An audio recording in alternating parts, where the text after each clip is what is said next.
जय Hind and hello guys, स्वागत है आपका आपके अपने YouTube चैनल ज्ञानदेह होस्ट में। और इस वीडियो में मैं आपको बताने वाला हूं स्टेट बैंक ऑफ इंडिया यानी कि SBI SO trade finance officer online form 2024 के बारे में कि कैसे आपको ये फॉर्म फिलअप करना है। तो आप इस वीडियो को देखते रहिए, यहाँ पर आपको स्टेप बाय स्टेप पूरी जानकारी दी जाएगी। तो चलिए शुरू करते हैं गाइज। अगर आपने अभी तक वीडियो को लाइक नहीं किया, फटाफट से वीडियो को लाइक कर दो और चैनल को सब्सक्राइब करके बेल आइकन ऑन कर लो। उसके बाद गाइज वीडियो के डिस्क्रिप्शन में जो मैंने आपको हमारी वेबसाइट का लिंक दिया है, ये लिंक आप ओपन करना। ओपन करने के बाद आपको जानने को मिलेगा कि इस वैकेंसी के तहत टोटल 174 वैकेंसी निकाली है, जिसमें कि 150 वैकेंसी आपकी मेनली ट्रेड फाइनेंस ऑफिसर की पोस्ट पर है।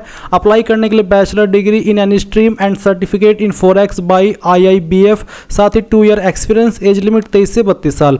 और आप यहाँ पर इसकी डिटेल्ड जानकारी इस नोटिफिकेशन में देख सकते हैं। तो ये सभी जानकारी चेक करने के बाद आप इंपॉर्टेंट लिंक के सेक्शन में आएंगे और अगर आपको ट्रेड फाइनेंस ऑफिसर पर अप्लाई करना है तो आप ये लिंक ओपन करेंगे। इसका नोटिफिकेशन चेक करना है तो ये लिंक ओपन करेंगे। इसके अलावा जो अलग अलग आपकी पोस्ट निकाली है, जिनके फॉर्म एक्टिव है करंटली, उनके अप्लाई लिंक यहाँ पर दिए है और उनके नोटिफिकेशन के लिंक भी यहाँ पर दिए है। तो जो भी आपको चेक करना है वो आप कर सकते हैं। अभी इस वीडियो में मेनली मैं आपको बता रहा हूँ कि कैसे आपको ट्रेड फाइनेंस ऑफिसर पर अप्लाई करना है। तो ये लिंक आप ओपन करिएगा, आपके सामने कुछ ऐसा इंटरफेस आएगा। यहाँ पर आ जाने के बाद आप क्लिक फॉर न्यू रजिस्ट्रेशन, इसके ऊपर क्लिक करेंगे।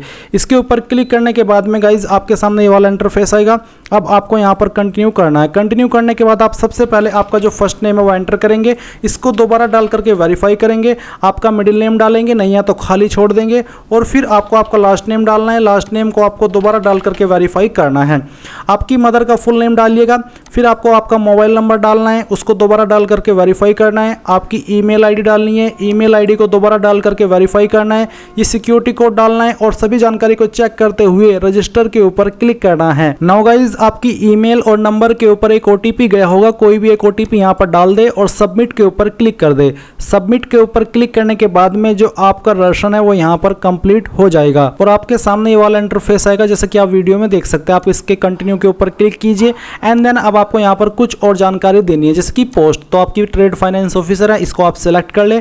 यहाँ पर इसकी एलिजिबिलिटी दी गई है कि एजुकेशनल क्वालिफिकेशन यानी कि जरूरी क्वालिफिकेशन क्या है और पोस्ट क्वालिफिकेशन क्या चाहिए वो भी आप यहाँ पर देख सकते हैं। जो आपका एक्सपीरियंस है वो आपका 31/12/2023 तक कंप्लीट हो जाना चाहिए, जिसका इसके बाद में होगा वो एलिजिबल नहीं रहेगा। अब आप कंटिन्यू करेंगे। कंटिन्यू करने के बाद आप यहाँ पर ग्रेड सेलेक्ट कर ले और फिर आपकी कैटेगरी जनरल है, OBC, SC ST जो भी है वही आप यहाँ पर इस तरह से सिलेक्ट कर लीजिएगा। जो भी आपकी कैटेगरी के ऊपर फीस एप्लीकेबल है वो आपको यहाँ पर देखने को मिल जाएगी। अब आप यहाँ पर सेव एंड नेक्स्ट इसके ऊपर क्लिक करेंगे। नाउ गाइज यहाँ पर डिटेल के सेक्शन में आपके सामने सब कास्ट आती है, तो जो आपकी सब कास्ट है वो आप यहाँ पर डाल दीजिए। एंड उसके बाद आर यू फिजिकली चैलेंज, अगर आप विकलांग है तो यस, नहीं तो आपको नो करना है। Religion to which you belong, तो आपका रिलीजन क्या है वो आप सिलेक्ट कर ले। फिर यहाँ पर डेट ऑफ बर्थ आपको बतानी होगी, पहले डे, फिर आपका जो मंथ है वो, और उसके बाद में जो भी आपका ईयर है वो भी आप यहाँ पर सिलेक्ट कर लीजिएगा। इसके बाद गाइज यहाँ पर आप देखेंगे जेंडर सिलेक्ट करने के बाद में आपको यहाँ पर आपका जो मैरिटल स्टेटस है वो बताना है, मैरिड अनमैरिड जो भी है वो आप सिलेक्ट कर लीजिए। फिर आप यहाँ पर फादर फर्स्ट नेम डालेंगे, फादर का मिडिल नेम और फादर का लास्ट नेम। इसके बाद आपका प्रेजेंट एड्रेस है तो लाइन 1, 2, 3 के अंदर आपका जो भी एड्रेस है वो यहाँ पर इन 3 लाइन के अंदर एडजस्ट कर दीजिएगा। सिटी आपकी जो भी है, बेसिकली डिस्ट्रिक्ट जो भी है वो डिस्ट्रिक्ट आप यहाँ पर डालिए। स्टेट आपको यहाँ पर सेलेक्ट कर लेनी है। फिर आपका जो पिन कोड है वो आप डाल दीजिए और फिर पूछेगी कि आपका प्रेजेंट और परमानेंट एड्रेस एक है, अगर एक है तो यस करें, अगर अलग है तो नो करके अलग से भर दे। फिर किस एड्रेस के ऊपर आप आपकी एप्लीकेशन फीस की GST इनवॉइसिंग सेंड करना चाहते हैं वो आप यहाँ पर सेलेक्ट कर लें और सेव एंड नेक्स्ट के ऊपर क्लिक करें। अब आपके सामने यहाँ पर बेसिक क्वालिफिकेशन का सेक्शन आता है, जो कि आपकी क्वालिफिकेशन 1 दिसंबर 2023 तक कंप्लीट हो जानी चाहिए, यानी कि जो आपकी ग्रेजुएशन है वो 31/12 तक कंप्लीट हो जानी चाहिए। आपको यहाँ पर डिग्री बतानी है कि आपके पास इनमें से कौन सी क्वालिफिकेशन है। फिर आपको यहाँ पर नेम ऑफ कॉलेज, यूनिवर्सिटी बताना कि कहाँ से आपने आपकी जो क्वालिफिकेशन है वो की है। फिर इसके बाद आपको डेट ऑफ पासिंग बतानी है, पहला डेट, फिर आपका जो मंथ है वो, और उसके बाद में जो भी ईयर है जब आपने क्वालिफिकेशन कंप्लीट कर ली थी वो आप यहाँ पर सेलेक्ट करेंगे। इसके बाद परसेंटेज आपकी कितनी थी वो आप यहाँ पर डाल देंगे। अगर ग्रेड एप्लीकेबल है तो आप बताइए, distinction, first class, second, third, तो जो भी है वो आप यहाँ पर सेलेक्ट कर ले। फिर आपकी प्रोफेशनल क्वालिफिकेशन, तो यहाँ पर मैंडेटरी क्वालिफिकेशन है अपलोडिंग ऑफ ए सर्टिफिकेट, यानी कि सर्टिफिकेट भी आपको उसका अपलोड करना होगा, तो आप यहाँ पर ये सेलेक्ट कर लीजिए। फिर आपको बताना कि कहाँ से आपने प्राप्त किया, उस कॉलेज यूनिवर्सिटी का नाम आपको देना है। डेट ऑफ पासिंग भी आपको यहाँ पर देनी होगी। चलिए मैं यहाँ पर डेमो के लिए जानकारी भर रहा हूँ। इसके बाद आप यहाँ पर इसके बाद आप यहाँ पर डेट ऑफ पासिंग सेलेक्ट कर लेंगे, फिर परसेंटेज और फिर आपकी जो क्लास ग्रेड है वो भी आप सेलेक्ट कर लेंगे।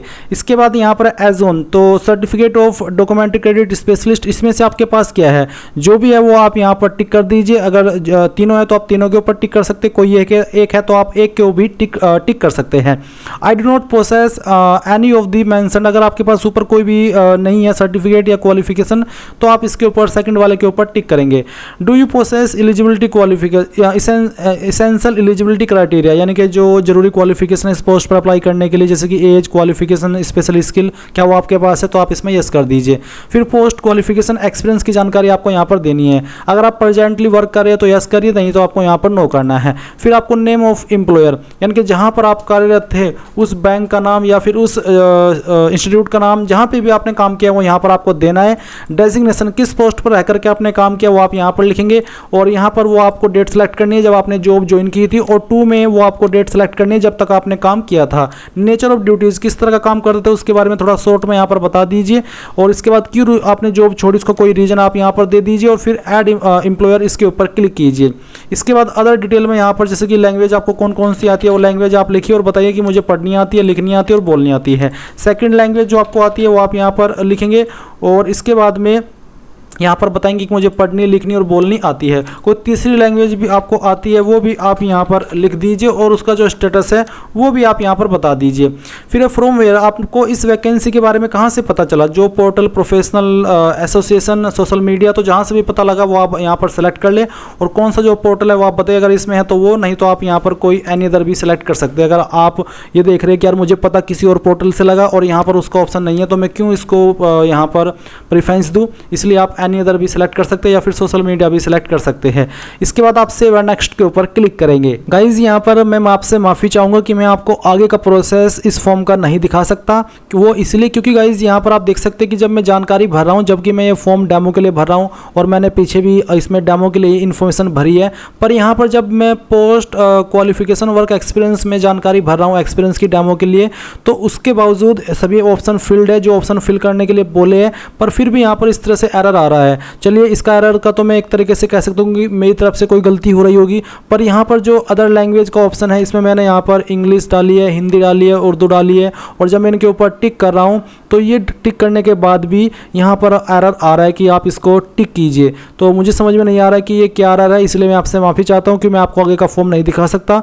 अगर आपके सामने भी सेम एरर आ रहा है तो आप कमेंट के माध्यम से बताइए, फिर मैं इसके बारे में कोई ना कोई सोल्यूशन निकालूंगा और उसके लिए आपको अलग से इन्फॉर्मेशन के लिए वीडियो प्रोवाइड करूंगा। So thanks for watching. जय हिंद।